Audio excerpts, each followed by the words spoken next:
வணக்கம் நண்பர்களே, நான் உங்கள் திருப்பூர் மாசி. இந்த பதிவு எதுக்குனாக்கா, பிக் பாஸை பற்றினது தான். மறுபடியும் திவாகரை பற்றின விஷயந்தான் நான் பேச வந்திருக்கிறேன்.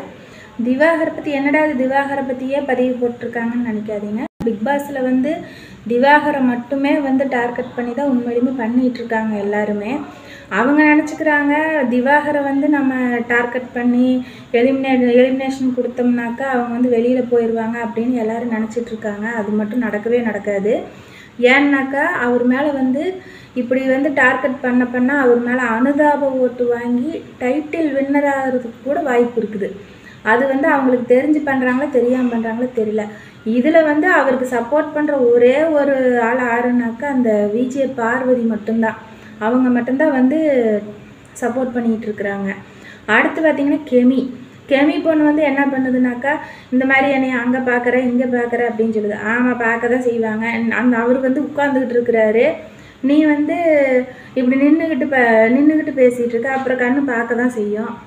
ஸோ நாகரிகமாக ஆடைகள் அணிஞ்சாக்கா யாரும் ஒன்றும் சொல்ல போகிறது கிடையாது, யாரும் எதுவும் பார்க்கவும் மாட்டாங்க.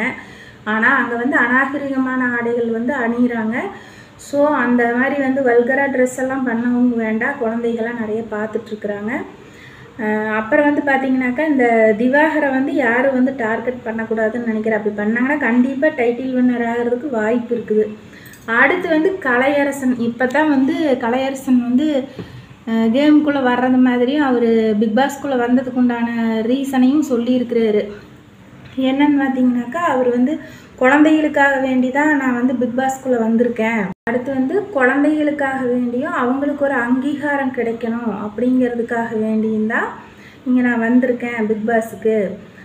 எல்லாத்தையும் தூக்கி போட்டு அவருடைய எல்லா இந்த அவார்ட்ஸ் இதெல்லாம் எடுத்து போட்டு இவர் வந்திருக்கிறதே இந்த அகோரி கலையரசன் அப்படிங்கிற அந்த பேரை மாற்றணும், அந்த பேர் மாறணும், பிக் பாஸ் கலையரசன் அப்படின்னு வரணும்.